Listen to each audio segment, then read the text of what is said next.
শুরুতে ছিল এই যুদ্ধটা লাগলো যে কারণে, শুরুতে ছিল ট্রাম্প বিপদে। ট্রাম্প নিজের বিপদ উদ্ধার করতে যেয়ে বিপদ থেকে মুক্ত হওয়ার জন্য আমেরিকাকে বিপদে ফেলে দিল। কারণ আমেরিকা এখান থেকে কী গেইন করবে?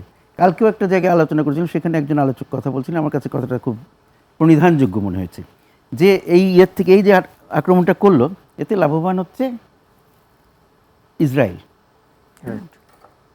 এবারে কিন্তু আমেরিকার ইচ্ছায় এটা করা হয়েছে। অনেকেই বলে যে না, বিভিন্নজন বলার চেষ্টা করেছে, কেউ যে সৌদিদের ইন্ধনে ইয়েদের কি বলে ইসরায়েলের ইয়েতে করেছে, আসলে সেটা না, একেবারেই ট্রাম্পের ব্যক্তিগত উদ্যোগে এটা করা হয়েছে। এবং আজকে আমেরিকান একটা ইয়ের থেকেও আমি দেখছিলাম ওই কথাটাই বলছে, যে এটা পুরোপুরি ট্রাম্পের নিজের অবস্থান ইয়ে করার জন্য। তার অবস্থান মার্কিন যুক্তরাষ্ট্রে খুব খারাপ অবস্থায় ছিল, সে সব রকমের এই যে কি বলে বিভিন্ন রকমের যে জরিপগুলো হয়, সেখানে তার খুব খারাপ অবস্থা ছিল, সবচেয়ে তার যে কোনো সময়ের সবচেয়ে খারাপ অবস্থায় তলানিতে চলে গেছিল তার জনপ্রিয়তা। তো সেই সব কারণে, এবং বারবার বিভিন্ন রকমের ধাক্কা খাচ্ছিল, তার সুপ্রিম কোর্টে তার সিদ্ধান্তের বিরুদ্ধে রায় হচ্ছে, সিদ্ধান্ত হচ্ছে, তার সিদ্ধান্তের বিরুদ্ধে কংগ্রেসে তারা বিভিন্ন রকমের প্রস্তাব নিচ্ছে। তো সেই সব কারণে সে দেখছে যে ভালো হচ্ছে না, তখন সে এইটাই ইয়ে করলো যে এই ইরানকে যে কোনো সময় তো আঘাত করা যায়, কোনো ইয়ের প্রয়োজন পড়ে না, সত্যিকারে কোনো কারণের প্রয়োজন পড়ে না, দিলেই হলো তাহলে আমার এদিকে। তো সেই কারণে সে এটা করে নিজের দিক থেকে দৃষ্টিটা কিছুটা হলেও সরাইতে পেরেছে। কিন্তু মার্কিন যুক্তরাষ্ট্র এখন কী করবে?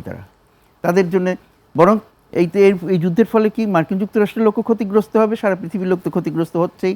আর ইরান তো মানে ইরানের মানুষের এটা এত লোক মরে যাচ্ছে, এত স্থাপনা ভেঙে শেষ করে দিচ্ছে, কারো কোনো রকমের এটা নিয়ে চিন্তা নাই। কারণ ইরান যখন তাকে সব কিছু তাকে মারা যায়, ইরানের কোনো বন্ধু নাই।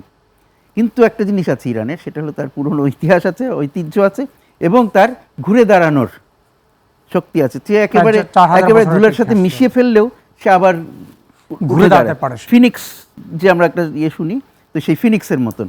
তো সুতরাং ইরানকে কবজা ওইভাবে করা যাবে না। আর ইরানকে যে প্রথমে শুরু করেছিল কি ট্রাম্প, যে রেজিম চেঞ্জ, হ্যাঁ, শাসকদের পাল্টে ফেলবে, নতুন লোকজন শাসনে আসবে না, সে ওটা বলে ইয়ে করেছে। কিন্তু দেখলো যে কোনো পরিবর্তন নেই। হ্যাঁ, ওই চেহারাগুলো পাল্টে গেল, কিন্তু লোক তো সেই একই দলের, একই গোষ্ঠীর লোক, তারাই আছে। তারা এমনভাবে তারা জানে যে কোনো সময় আক্রমণ হতে পারে, এটার জন্য তারা সবসময় প্রস্তুত। সুতরাং তাদের সব কিছু তৈরি করা আছে যে এটা গেলেই ওইটা আসবে। সুতরাং এখানে ঝট করে ওরকম করে হয় না। যদি রেজিম চেঞ্জ করতেই হয়, তাহলে একমাত্র যেটা করতে পারা যায় সেটা হলো যদি ইরানকে দখলে রাখতে পারে কিছুদিনের জন্য, তাহলে যদি রেজিম চেঞ্জ করতে পারে।